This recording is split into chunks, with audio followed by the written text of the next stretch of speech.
I saw that ZH and I'm like, oh, cool, it's a Zhen. Yay. Squipples. Vague posting deities from beyond the stars.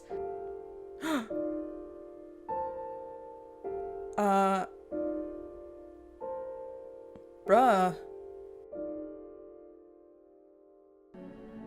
Hi everyone, and welcome back to Psycholonials.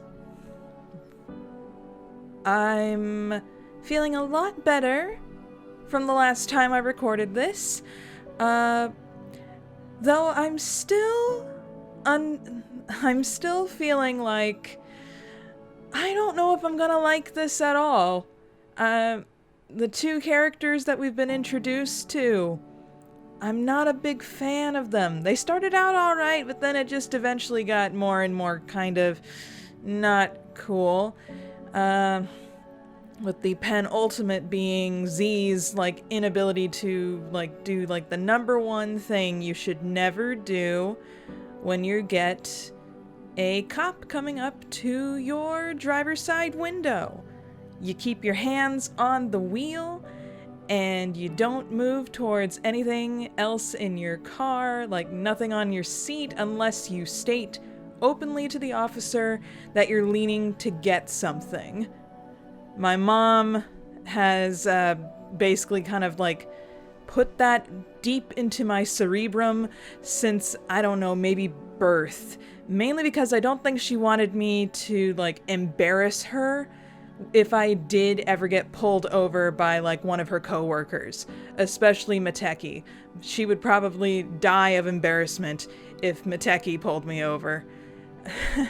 So yeah, that might also be why I kind of had, like, a really adverse reaction to seeing that cop get shot in the end of the last episode, because it made me think that my mom was getting shot. So yeah, also, I'm pretty sure at least one person commented, like, oh, that's not Calmasis. This doesn't take place in the same universe as Homestuck. Of course not. Of course not. I'm just being facetious, but also it's kind of hilarious how they're like, it's the ephemeral, whatever the word was for it, ephemeral muse himself. And I'm like, and it looks kind of like Hussie, and kind of like, oh gosh, Calmasis. Especially with it being kind of like a green entity. Oh gosh. I got my own little theories going for, like, this whole entire thing as well, but it's only been one chapter, so we should move on to the next one. That's a good segue. Let's get into this right now. And loading. To be continued. Let's see how this goes.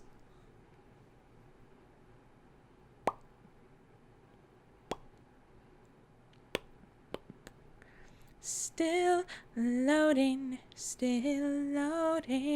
loading. All of these diamonds are the biggest hint. So is the sword and the crown. Come on. Hussie, don't tell me your game's broken already. Jeez. Come on, I don't have much time. The power could go out again any moment now. Oh no. Alright then, had to reset that at least 3 times. Finally got it working. Making sure I have everything in the order I need it to be in. Okay. Interlude number 1. Oh, like we need a little recap. So you just killed a cop and dumped his car in the ocean. Nice going, genius. The cold hand of justice will close around your throat soon enough, whatever it is that justice even means these days. Maybe justice is just what happens whenever people with power manage to punish whoever was trying to fight back a little for once. He just shot your manifesto. This is like the craziest, like, freaking Marxist thing I've ever heard in my life. Anyway, Maybe that's why you need a little more power of your own. Enough power to claim justice is what's happening when you're the one settling the score. Sigh. Or maybe what you need is even simpler than that. Maybe what you need is the power of choice. So what will you do, Jen? You're a fugitive now, and it seems only 2 choices are available. You can turn yourself in, or you can run. Run like the wind and hide. Find Abby, dry yourself off, bury yourself in your work, and figure it all out later. Which will it be? Oh wait, is this an actual choice? Hold that phone then. Well, I'm sure that wasn't supposed to happen like this. But okay, we got that figured out. Go over here, and we're gonna surrender. Lol, sorry, I should have mentioned. The ability to make meaningful choices in this story can only be unlocked by a true successor. Unfortunately, that's not you. Not quite yet, at least. So I have to make it to the end of the story in order to actually choose. Don't worry, though. I'll check in again later when you've made a little more headway with this mess you got yourself into. Until then, do whatever comes naturally, I guess. I'm sure it'll all work out. LMAO. Well then. Chapter 2 of 9, Pranksis. And again, it's the sword. Back with Clark Powell. Do do do do. Click. You stand soaked and freezing alone at the steamboat wharf at night. You just checked Uber and no drivers are currently available, which you could have guessed might be the case at this hour during a pandemic. Maybe you didn't fully think this plan through. No, you shouldn't second guess what you did just because of some momentary sogginess. You review the facts. A nasty cop fired a bullet at an unarmed drunk girl who just crashed into a tree. You moved. He could have thought you had a gun. That's what cops are trained to think. The bullet missed, but traveled directly through her painstakingly written manifesto, which really might as well have been like taking a bullet straight through the heart. What sort of author would you be if you didn't feel this way? So you did what had to be done. You checked the dead cop for a body camera, but he didn't appear to be wearing one. You're not sure if the sleepy NPD even uses those. Well, you thought they were sleepy at least. You guess all police forces on quiet summer colonies seem sleepy until the bullets start flying towards drunk girls armed with the teeth with Manifesto. But that squad car surely had a dashboard camera, so you had to do something. What were you going to do? Shoot the gas tank and blow up the car? That would probably only works in movies. And the water is right there. You're completely surrounded by the stuff, actually. Now, the only evidence linking you to the scene is your wrecked car, registered in your name in the immediate vicinity of a dead cop without a squad car.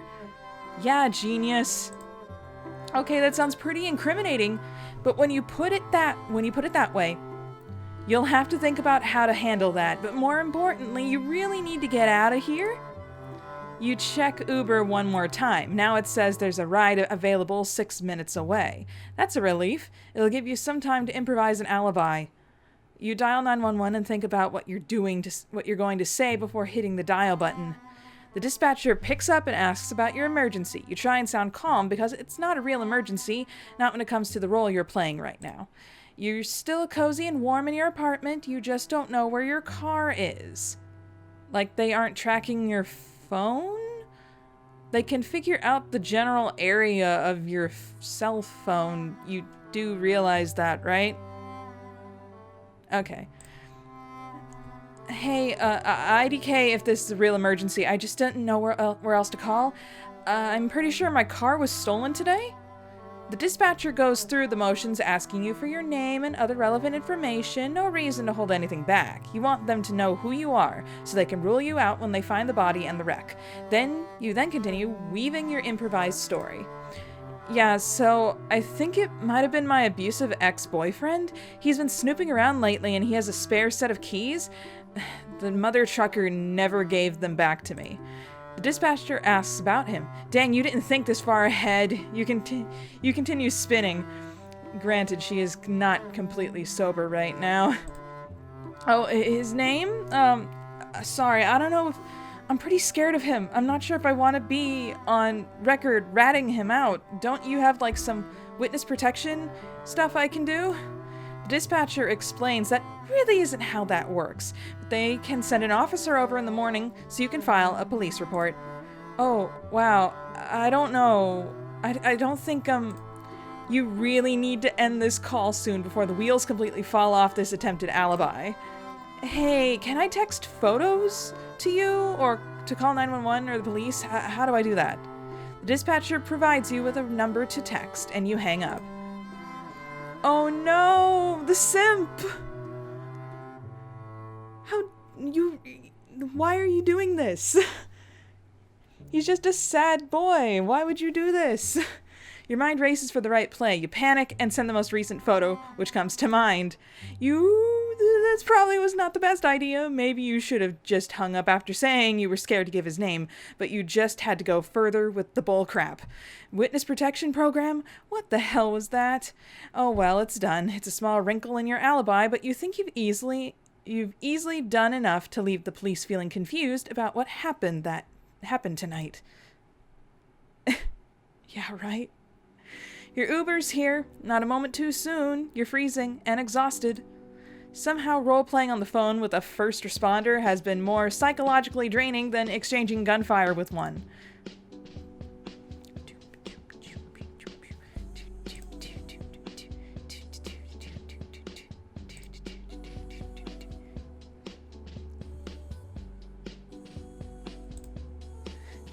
Okay. Whoa, I can't believe you actually came. I've just been watching my phone all night, waiting for you to tell me you can't make it after all. Get in here, there's plenty to eat. I made... Oh... Yeah. See? Are you okay? Why are you so wet? You look soaked. Oh, yeah, I fell in a puddle on the way over. Lol, Okay. Lol, you're right. I was too drunk to drive, so I just took an Uber. It's hard to find a ride this time of night. Oh yeah, I bet. So you fell in a puddle and you got soaked head to toe? It was a big effing puddle. Jeez. Well, look at her. She's so tall in comparison. Why don't you go clean up? You can grab anything from my room to change into something dry. Yeah, dry sounds good. Okay, I'll be right here. I'll heat you up some dinner when you get back. LMAO, you poor thing. You're having a rough day, aren't you? Don't worry. You made the right call coming over. I'll take care of you. Thanks, Mom. Peace out. There's a bullet hole in her manifesto. You can't bring yourself to tell her yet. Tonight was too much. You just need an evening to unwind without making Abby freak out about your cop murder. You're sure you'll get around to telling her later if you can think of the right way to break it to her. She's been too good a friend to saddle her with the disastrous karma you can't seem to avoid stockpiling. Or perhaps you aren't stockpiling karma so much as dharma. Or maybe it's some chaotic juxtaposition of the two concepts. Maybe you've been key mashing your whole way through life, and only now is your soul reaping the auto-corrected consequence of this haphazard practice. Gotta ditch this. You stash it in one of the bottom drawers underneath some junk. She'll probably never look in here. You guess you could have tossed the gun too, sent it to the watery grave along with the squad car. But now you're technically a fugitive. You'd trust the future even less than you did at the start of the day. There's no guarantee you won't need this again later. You didn't ask for this. Yeah, you guess you shouldn't have been driving drunk, but why should that mean you're suddenly dodging bullets from one of MPD's finest? Whatever, the pig is dead, but you know the matter isn't done with by a long shot. It'll keep haunting you unless you start fighting back. This was the gift that departed officer gave you tonight. An albatross that'll hang around your neck for the rest of your life, but you'll suddenly decide not to see it in that way. A true gift he gave you was resolve. You're so angry about it, now you know you're on the right track. Your oh gosh, the word choices here. Your ambivalence about rebooting your brand is completely gone now. In its place is the same rage and disgust which led you to write your manifesto in the first place.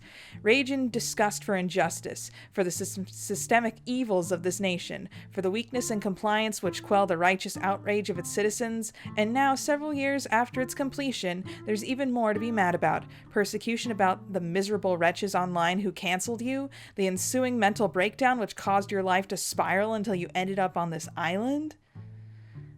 And now on top of all that, an almost certain crap storm brewing from law enforcement once they start piecing together what happened tonight. Well, they can do their worst. All the dirtbags out there can have at you soon enough because you won't be hiding for much longer. Your brand is about to get a very serious facelift. And once you step into the spotlight again, from now on, people are going to find it a lot harder to ignore what you have to say. You and Abby have a lot of work to do tomorrow. The next day. Her house is pink. Ugh.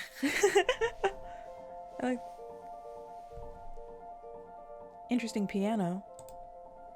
Your name is Abby. It's pronounced exactly as it's spelled, so it's made life pretty easy for you. Another thing is that made life easy is the fact that your parents are rich.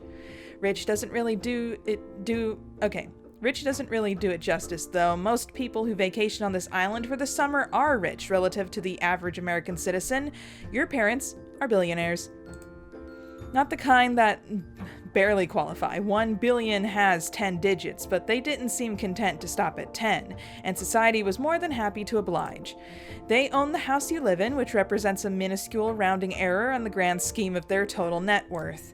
Easy to forget about most of the year, and they probably would if you didn't live here year-round. Growing up, you formed memories in this place strictly as a summer home. But after college, you decided to move in here permanently. Mostly because it keeps them out of your hair. It's not the most convenient place to visit, so they never bother until the summer rolls around. And this year, it's looking more and more like the summer, as you once understood it, never will. It's roughly 9 a.m., and you've just woken up, later than yesterday, but that's okay.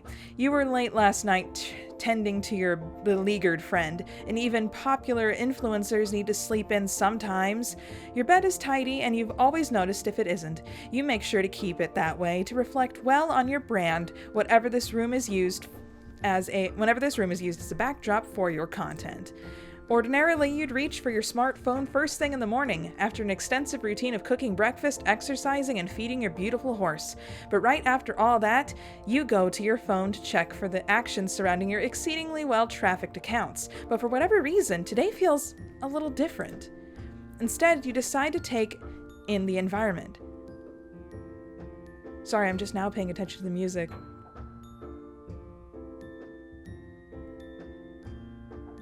Oh my gosh.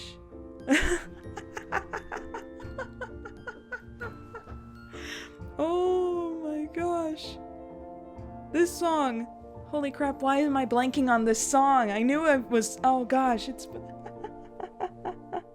it's serenade / requited. Oh my gosh, I'm going to cry. Okay. Instead, you decide to take in the environment as a thoughtful influence. You really can't spend too much time tweaking the appearance of the lifestyle you sell to the adoring public. Nothing is left to chance. Your posters are carefully chosen and arranged to broadcast the preferred aesthetic to your crowd, and the aesthetic turns out to be a simple composite of your interests, which, judging from this wall, appears to be BTS, horses, and, well, that's about it. Your mind is a train that chugs along precisely 2 narrow rails. You'd almost be embarrassed about the single-mindedness of your enjoyments, but what can you say? You like what you like, and you make no excuses. Your fans are nothing if not supportive of those twin obsessions. The pixelated BTS. You get a little closer to a hanging graphic depicting your favorite boys. It's hard to resist basking in their glow every now and then.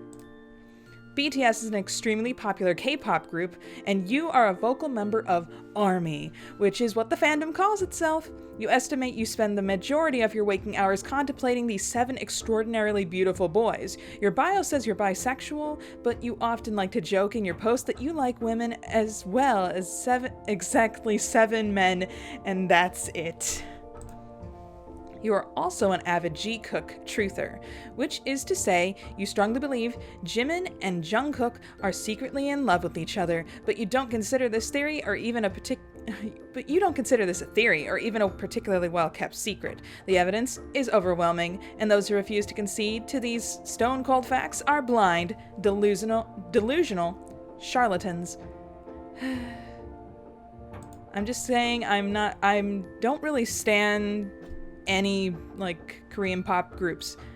So let's just leave it at that. Do not hate me, K-pop fans. Okay. You've even written a manifesto on the subject, which, as you've told Z before, is something only crazy people do. But you are the one exception to that rule, since when it comes to this subject, you aren't crazy at all. Your eyes are wide open. Your wide-open eyes wander to another poster featuring a number of majestic stallions. What else is there to say on the matter? You just plain effing love horses. Enough said? Yeah, you think so. Horses kick butt, the end. You meander towards your desk. Mostly cosmetic and hair supplies live here, plus some other silly stuff to keep things fun whenever you stream content from this station. Little conversation pieces, things for your fans to notice and comment on. Nothing from any fandom you're particularly interested in per se, but you are mindful of the interest of your followers and like to throw them little bones here and there. But when you're not streaming or doing yourself up for shoots, this is the main reason you find yourself at this desk. You primarily use this laptop to write your fics. Lately, it's all RPF stories dedicated to exploring the alternate universe lives of your 7 favorite boys. Many of these fics get pretty racy. None of your fans have the slightest idea this is one of your hobbies. You keep a pretty tight lid on this habit since it's frowned upon in many fandom circles, to say the least. Yeah, writing fan fiction about real-life people is kinda weird. And a little unsettling. Okay, the truth is that you think you'd get crucified if it got out, but you're not much like Z and don't throw caution to the wind as she has in the past. Your brand is a tight ship. Well, except when it comes to effusively sharing your sexual exploits with followers. In that sense, it's quite a loose ship. But when it comes to writing fiction, that's a whole different can of worms, and heads will understandably roll if the wrong types of online stories were to be associated with your name. Meanwhile, we just standing in a room. There we go. There's your horse. His name is David Hasselhoof. Your parents got him for you as a high school graduation present when he was just a wobbly-legged little colt. That makes him almost 10 years old now. When you graduated from Harvard, first thing you did was make plans to transport David to the island where you could reunite with him and tend to him on your own in the summer home. He is by far your favorite family member, the very essence of quiet strength and loyalty. As for the silly name, it came with the horse. You had never ever heard of David Hasselhoof before you got him. You assume it's a pop culture reference that boomers would get worked up about, but the way you saw it, who were you to fault them with their pop references? I don't know. David Hasselhoof was in the SpongeBob SquarePants movie, and apparently Ginger Ninja was, like, turned on when she was, like, 13.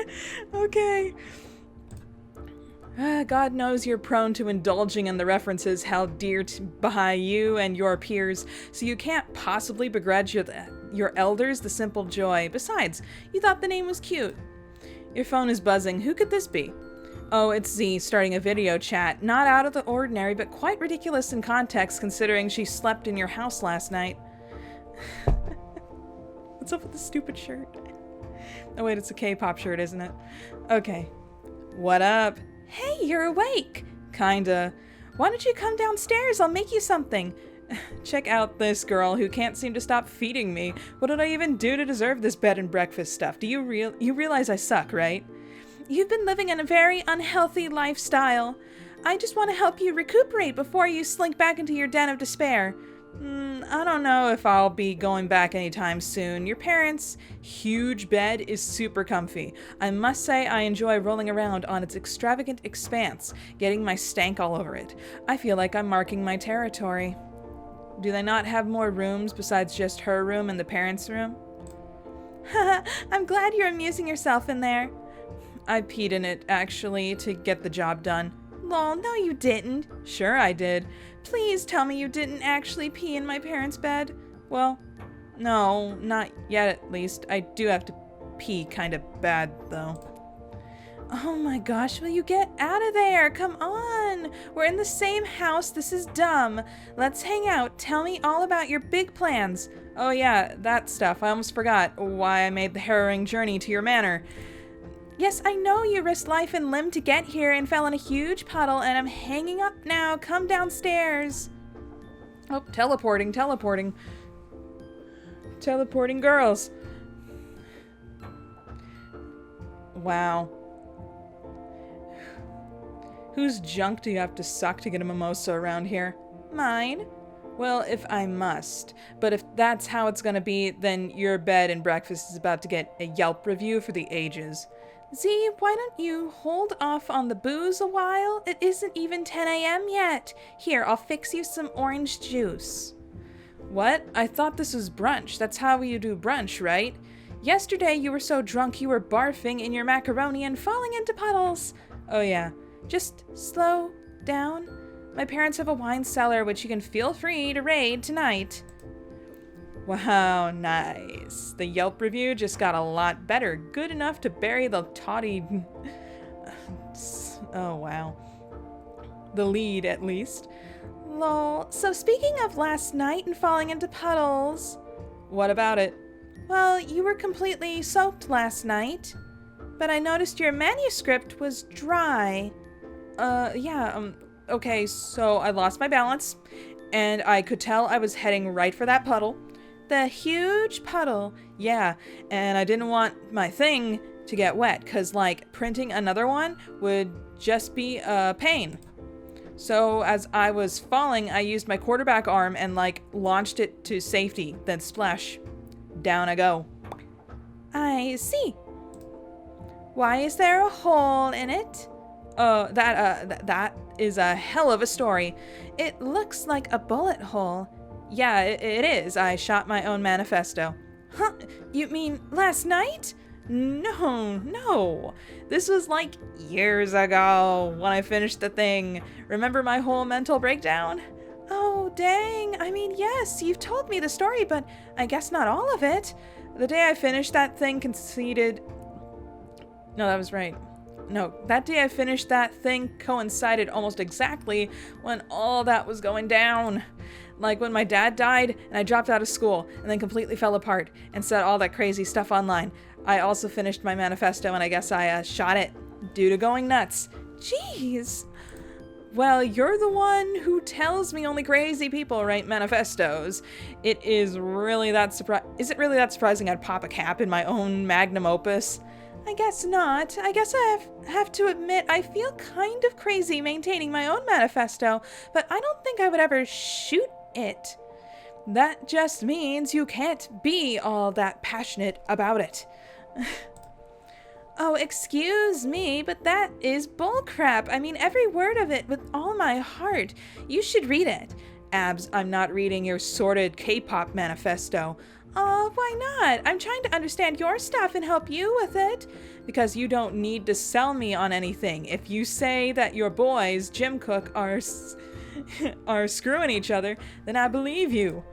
But there's so much to it. Yeah, and I believe it. Just let those boys be in love, you know? Good for them. I don't need it proven through your painstaking academic rigors. Okay, fair enough. Meanwhile, unlike you, I am intellectually curious enough to delve into another woman's delirious manifesto. Oh, you read it? A few pages. That is, what little I could glean around the gaping bullet hole. So, what do you think? It's unsurprisingly quite intense. I'd expect nothing less. It's also very... What? Clown heavy? Yeah, it's all about clowns. Wasn't this all just inspired by your Juggalo phase? I don't know about that. There are a lot of inspirational forces that went into this. Most of all this came to me in a series of increasingly psychotic dreams in the run-up to my mental breakdown. That's pretty hardcore. And now you want to turn, whatever this is, into your new brand? Yep, I am fully committed to this now. I'm on a mission from Clown God. Well, cool. I mean, I remember you talking about it before, but it was always in the vague context of some crazy thing you wrote, not something you actually wanted to do something with. So if I'm going to help you out, maybe you can explain it to me a little more? Okay. Mostly it's just a bunch of revolutionary rhetoric about how American capitalism sucks and should be destroyed. Naturally, but the socialist rhetoric is repackaged to be like super clowny. Well, who doesn't love a nice clown? Nobody. So that's it? Lots of radical left-wing philosophy plus like everyone gets to be a clown? Basically, but there's a lot more to it. There's also tons of lore. Lore? Yeah, that's what my feverish dreams provided mostly. It's so much stuff. I talk about where these ideas came from. The Jubilites originated on the planet Whimsifay. Whoa, a planet? So Jubilites are an alien clowns. Yeah, well, they were. Their civilization died millions of years ago, and their founder has been communicating to me through dreams. Not literally, I mean. I know they're just dreams, but that's what the lore says. If it's actually Hussie, I'm going to cry and... oh. Whimsifay. That's how it's pronounced. It's spelled Whimsiphae. Whimsifay. Well, lol, cool. I didn't know it was this deep. I guess this is a whole creative writing project then, not just a crazy manifesto. Oh no, it's still as crazy as crap. But yeah, it runs very deep. I think with my new brand, I'll just release the whole thing sequentially, like in little bits, a few pages at a time. Oh gosh. Did Hussie suddenly turn into Z? Okay, so where do we start? Well, obviously the first thing I'm gonna need is a new clown Sona. Oh, that sounds fun. Yeah, clowns are as fun as crap. That's the whole point of them. LMAO. That's how I envisioned rebooting my brand. I just start the heck over. Then I come out with my clown Sona. I'm like, hey, this is me now. I'm a clown. And I do a bunch of photo shoots, and that's my starting content. Once I establish myself that way, then I start rolling out the serialized Manifesto content. Like, start pitching that to people and see if I can drag more enthusiastic new clowns into my tent. This sounds great. I can help you come up with a clown Sona. Maybe later I can make one too. Oh, I'd expect nothing less. You'd make a lovely Jubilite. Wow, flattery will get you everywhere. It better, bish. Lol, how about after breakfast we head up to my vanity mirror? We can give you a whole glow up, a clown up. Hell yeah. Later. Oh, I still have to click the button, sorry. Our girl just will never wear pants. This needs to be better than my old Juggalo clown Sona. What did that look like? Do you have any photos? Probably, but it just looked like some edgy teen stuff. You don't need to see that stuff. It'll contaminate our results. Didn't you also cosplay a long time ago? Were you a Mcconeigh cosplayer? Were you a Gamzee cosplayer? You should be an old hand at this. Maybe you don't even need my help. Yes, I did when I was a kid, but you don't have nearly the amount of gray makeup it would take to duplicate those results. I was right. Oh, she was a Gamzee gray cosplayer. Huh? Never mind. We won't be speaking of that. I just want to make some cool clown stuff happen here, and I think I want to do something with Z's. Z's? Like my name? Oh yeah, here, let me try something. Is this how Zilly-Hoo got started? Oh, Zilly-Hoo. Okay. Oh, that's actually sick. You like it? Yes, I do. Abs, for a ridiculous bimbo, you can be a genius sometimes. I mean, I did graduate from Harvard, you know. Yeah, by screwing all the professors, right? Well, yes, but isn't that what a genius would do? Yeah, I rest my case. Here, let me mess with this look some more. Wow. Aw, look at you. This is so cute. It's not supposed to be cute, though. It's supposed to be awesome. Well, that too, but mostly it's cute because I know who's underneath. Oh my gosh. What? IDK, maybe my clown Sona is working too well. You're already hitting on me. LMAO, but I always do that. I know, but now I've added clown pheromones to the equation. Could be dangerous. Perhaps. So, is that it? You think you're done? With the face? Yeah. But obviously, I need some new ensembles. None of your clothes are gonna cut it because you're an absurd giant, and I don't want to go back to my place anytime soon because, well, I just don't. We could always go shopping this week. More places are open for business than you would think. Yeah? What about a name? What? Doesn't your clown Sona need a clowny name? No, I think I'll just keep my name. Since it's already a name I gave myself to replace my parent-given name. I'll rebrand and all, but I won't keep name hopping like a fool. I guess that makes sense. Some old haters will link my new brand with my controversial past, but I don't even really care at this point. They can take their best shot, but I'm not running anymore. Am I allowed to make up a clowny name then when I make a clown Sona? Of course. That is strongly encouraged for all those who choose to clown up. Oh, I know what I'll go with. My old screen name when I was a kid. Apple Pie. Oh, I see. Well, now who's the one being cute? I guess it was me when I was 10 years old and was playing Neopets. Yes, Neopets. Is there an Apple Pie, like, Neopets account? Can someone go and check that, please? But also it's still you under your cute clown makeup. You're right, it's a shame to waste all this clowny cuteness on my gay mother who would think I was cute even if I took a crap right on her bedroom floor. Wow. So why don't we take the new brand for a spin and see what the people think? But you don't have your new fits yet. Whatever, I'll just take a headshot selfie. You want in on this? Lol, okay. Friendship. You clear out your Instagram account, deleting the photos from your stale brand, and post the inaugural selfie showing off your new clown Sona. Abby Cross posts the same photo to her account and tags you in it. No going back now, the new brand is officially launched. The day slips by as you monitor the comments and feedback on your humble starter post. The reception to your clown Sona is almost universally positive. You can't tell if it's real praise or if Abby's followers are just being polite to her friend who's an obvious charity case and just got a nice pity shout out. It doesn't matter though, because at the end of the day, clout is clout and you have to start somewhere. You already have over 10,000 new followers, which seems like an absurdly high number to you. But when you consider you're just siphoning off some of Abby's following of 3 million, it's just a tiny drop in the bucket. Still, it's a strong start for only having posted a single clown selfie, and now it's up to your showmanship to build on it.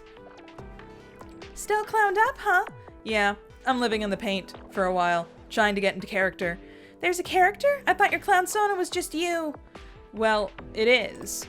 The Jubilite Manifesto says your clown Sona is an expression of your truest self, like a final form. Sounds like some anime crap. It totally is some anime crap. Well, it sure seems like people are enjoying your clown Sona. I think they're just being polite for now. It's all a bit patronizing. Your followers just like whatever you do, so of course they're going to be nice to your weird clown friend. We'll see how they really feel once I start rolling out my actual content. I am really curious to see where it goes. I'll just keep giving you shoutouts until we can get your brand to take flight. I can't believe what crap I was being about following you. This could be so fun. The losers who'd have a problem with me supporting you aren't even worth my consideration anyway. Yeah, basically. Besides, nobody's even said anything yet. 'Cause nobody has connected me with my previously problematic identity yet. I suppose that is one advantage to clowning up. You keep the old haters guessing. The haters will probably catch on soon enough, and then we'll see what actual consequences that will have. I just don't give a crap anymore. I hope they show themselves. Makes it easier for me to keep an eye on them. Yeah, whatever. Life's too short to worry about how the opinions of crappy people reflect on your reputation. We're just trying to have some fun here. Speaking of which, looks like you found the wine cellar. Oh yeah.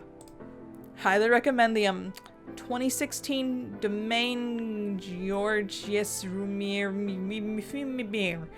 Excellent vintage. Lol, if you say so. I don't actually know anything about wine.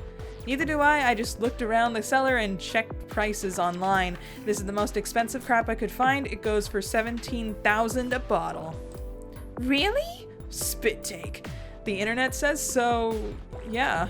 I had no idea my parents had such pricey stuff down there. I guess I shouldn't be surprised.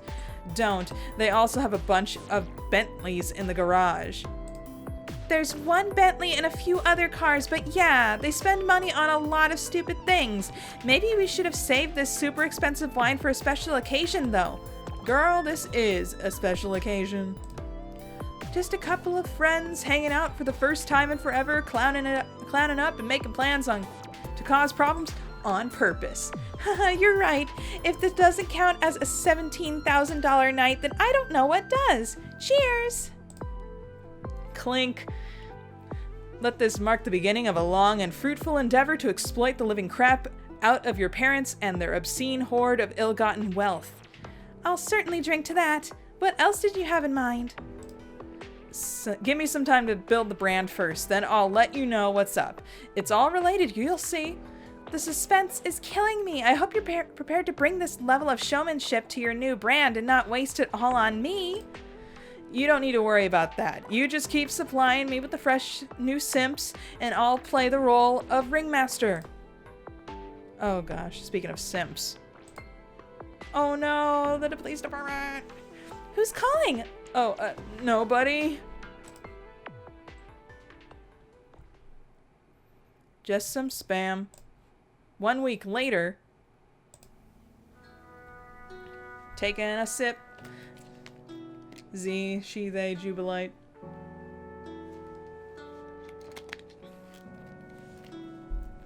After 7 days and nights of being supplied with a steady diet of fresh new Simps due to Abby's enthusiastic hype, combined with your newfound flair for social media ringmastering, your Instagram following has ballooned to a figure you can barely comprehend. Just over 500,000 new subscribers. This total was unfathomable to you at one point, but you have to keep reminding yourself this is a modest fraction of Abby's total fandom. They count as your fans too now, only by the promotion she has generously provided. The true test comes soon, when you begin to flex your vision in front of a sizable starting crowd. You've begun releasing the introductory portions of your manifesto, which have been met with a largely positive reception, if somewhat confused as well. While your new fans appear to be humoring your dogmatic content, they mainly seem to be here for the novelty of your clowny e-girl stuff. You're rolling in more Simps than you know what to do with now. An almost limitless reservoir of thirsty boys who would appear to be at your disposal for just about anything. Wow, just look at some of these! Of course, they're mostly all eager Simps who've been hounding after Abby for years, who seem more than willing to migrate to a greener, clownier pasture. Absolutely disgusting person, if you stand this problematic piece of garbage, just unfollow me now. Clown, fire, total crap, Pickle Rick. And of course, as expected, a few old antis have begun to surface as well, and they brought receipts. You knew they would. You simply delete some of the comments containing links to your previous problematic behavior, block, and move on. Their negativity is overwhelmingly drowned out by other more positive comments regardless. This is a relief to see, and it helps you rise above the hate. But you don't rise above it before you take a note of every single hater and anti who smears you in your comment sections and elsewhere. You make sure to maintain a thorough list of every nasty piece of crap before you block, move on, and benevolently rise above the noise. They are nothing to you now, except motivation. We got horny for Bojack. Soft boy Makara. Oh my gosh.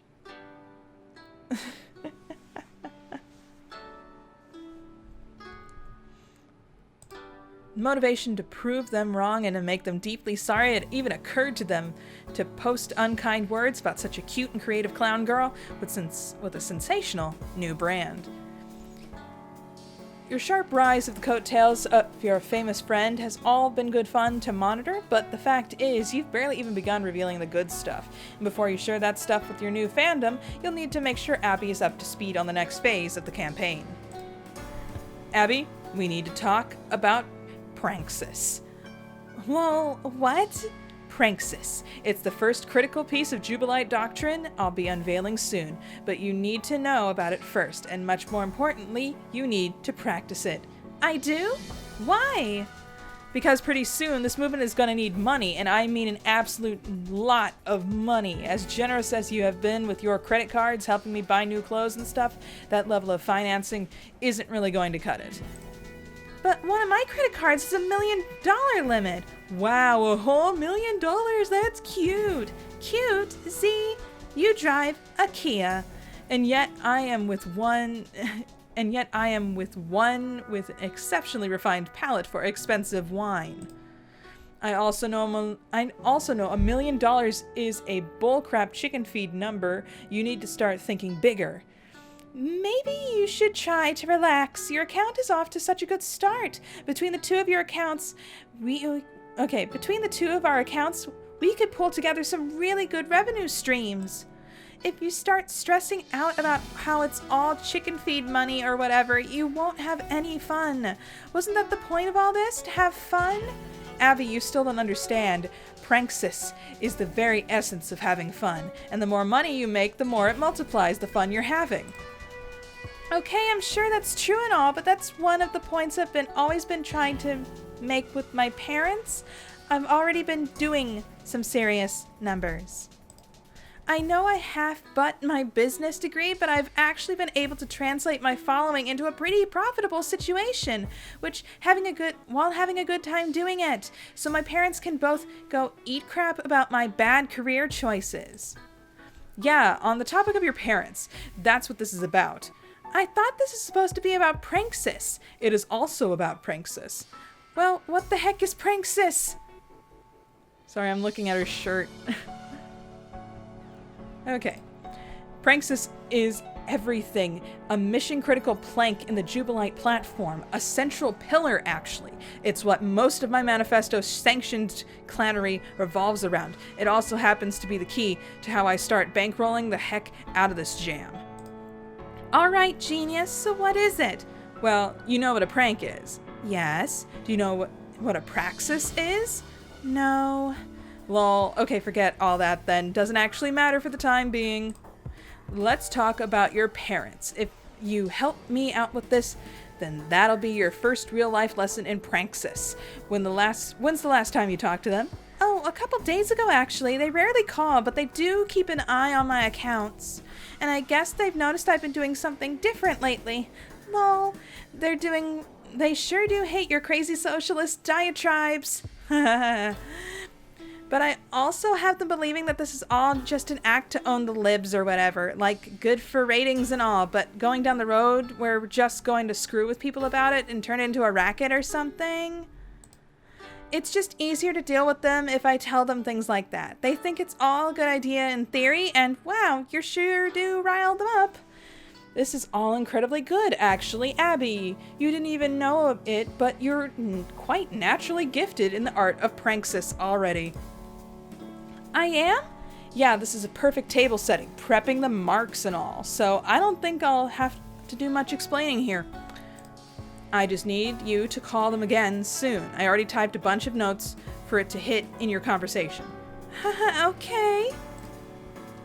Now you become considerably more familiar with the finances of Abby's family. Over the past week, you've pieced together a more complete picture through questioning Abby and a few other methods of research. Their political activity was some of the easiest stuff to find. Over the last 4 years, they've been steadily making huge donations to the Trump campaign.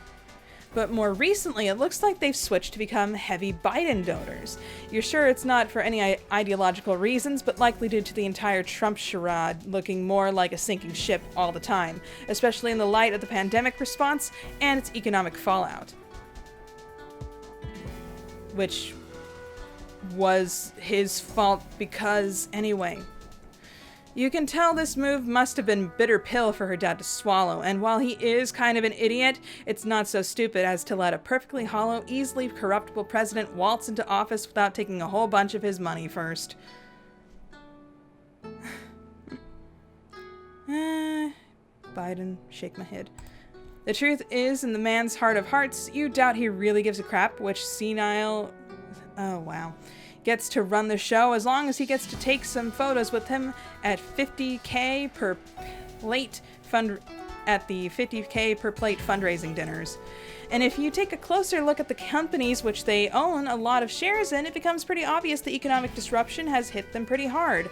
Wild swings in their total net worth to the tune of billions. Their money people must have been moving the assets around like crazy to protect what's left. It's hard to pin down their total net worth given the complexity of their holdings, but your recent estimates have it somewhere between $20 and $30 billion, but probably not for long, depending on the economy, of course, as well as what you and Abby managed to put into motion with the revolutionary new philosophy known as Pranksis. So I had a pretty long talk with them. They were really surprised I called, but happy to hear from me. I can never call out of the blue like that. That's good. What happened? I just went through everything you listed for me. But naturally, you know, which meant I had to talk for a long time, just bullcrapping away with small talk, so it didn't seem suspicious. That's great. See, I told you. You barely need any coaching at all. LMAO, come on, Z. Why are you so surprised? I'm good at working my parents. I've been bamboozling these people my entire life. Haha, I bet. Go on. I finally got around to bringing up the Bitcoin stuff again. Yeah, Bitcoin. Actually, it was really smooth because I already brought it up, like a year ago? Remember that? Yeah, because I told you to. I know. Have you really been planning this for that long? At the time, I thought you were just having me do this as a goof. It was a goof, but also served the double purpose of laying the groundwork in case we ever wanted to finally make all this stuff happen. That's how you have to do it. Think long term and just make the most of future opportunities as they present themselves. Or create those opportunities, like we're doing now. Yeah, so I started babbling about Bitcoin again, per your notes, but I still feel like I don't know what I'm talking about when I get into it. I know you don't.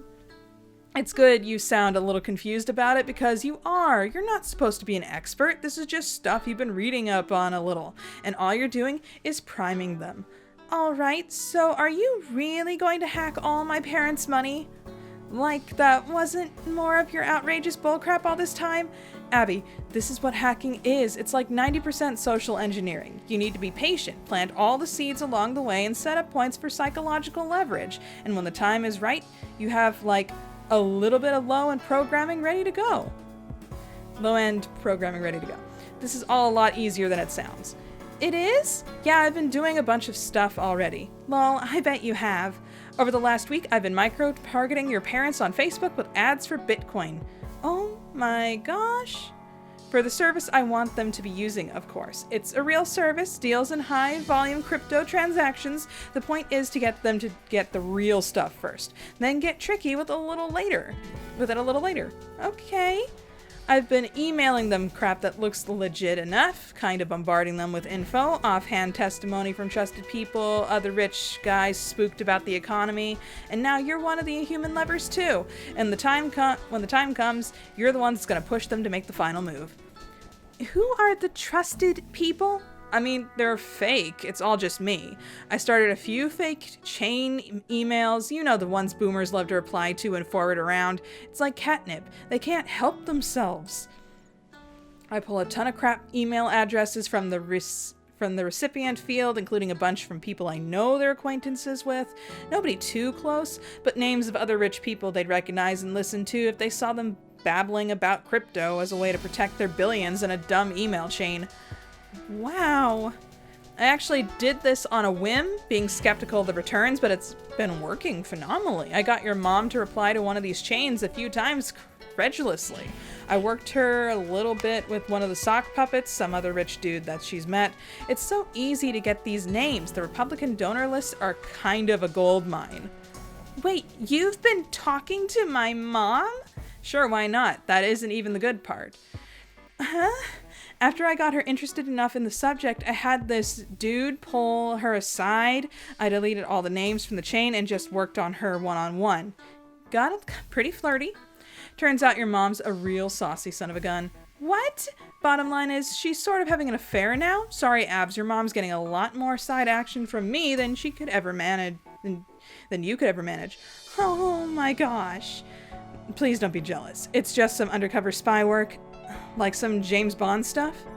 This breathtakingly horny Karen means nothing to me, I promise. I'm losing my mind? Well, if I knew you'd be this hot and bothered by it, I would have just blind copied you to all the emails. I mean, I still could.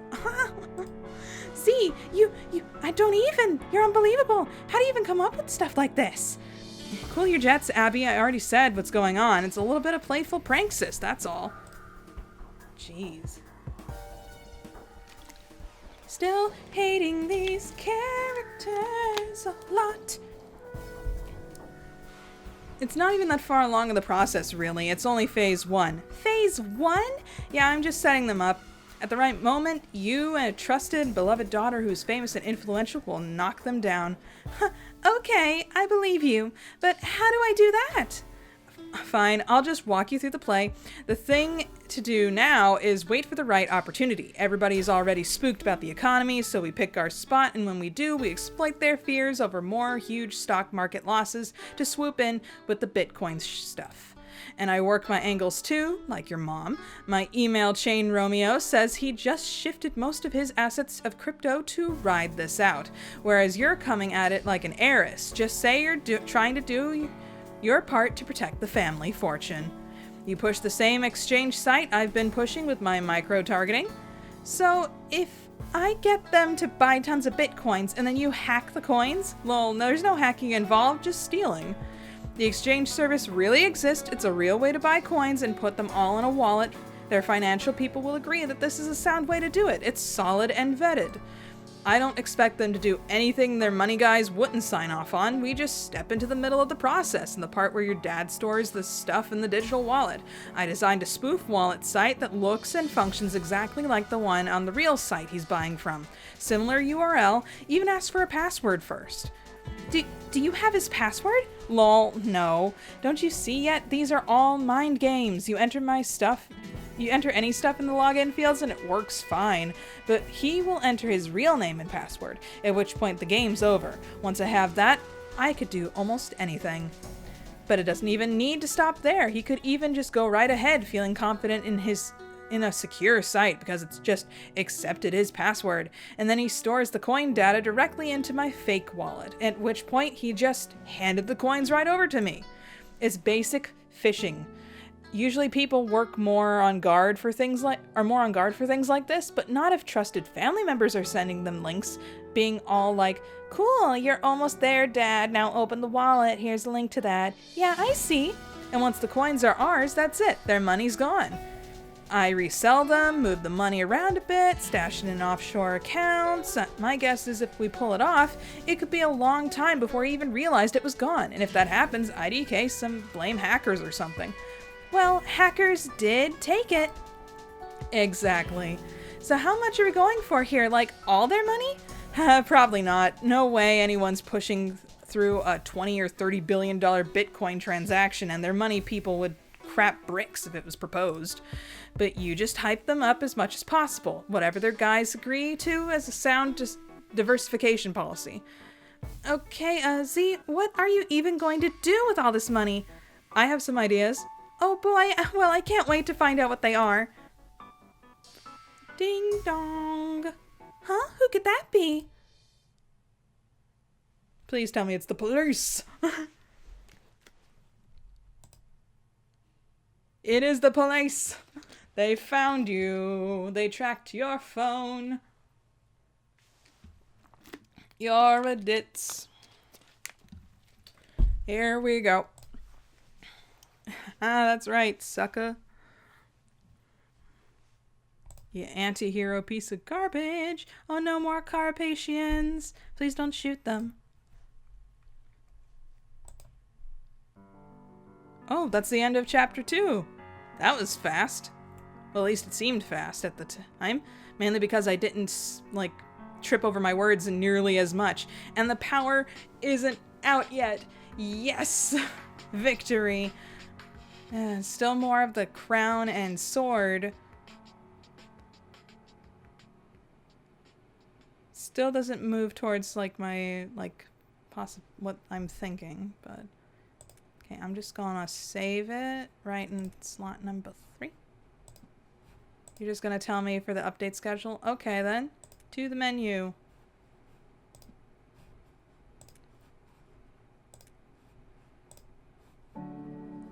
But yeah, that was Psycholonials Chapter 2. Still don't like these people, and they're actually pretty devious, and I don't really like that. I'm not sure if Andrew's, like, trying to make us like these people, or if he's setting them up for some cosmic downfall somewhere down the line. Not sure at all. Man, I'm boiling in this room. Which is ironic considering I was freezing most of the day. Yeah, still don't like it, but I'm in too deep. I already paid the $10. I might as well get this through. Well, I hope you guys enjoyed my reading of it anyway. Or if you enjoyed it actually unironically. That's all you guys. Anyway, I think I'm gonna end this now. I've got to get this edited, like, ASAP. Who knows when this will get posted, because of the whole, like, you know, rolling power outages thing. Who knows if it'll actually get uploaded in time. But yeah, thank you guys so much for watching, and I will see you guys all next time. Bye! Hey there. Consider becoming a patron, just like the phenomenal Bleed Red, Alexander Madeline, Uranium Coffee, Ryan Nelson, and Runda.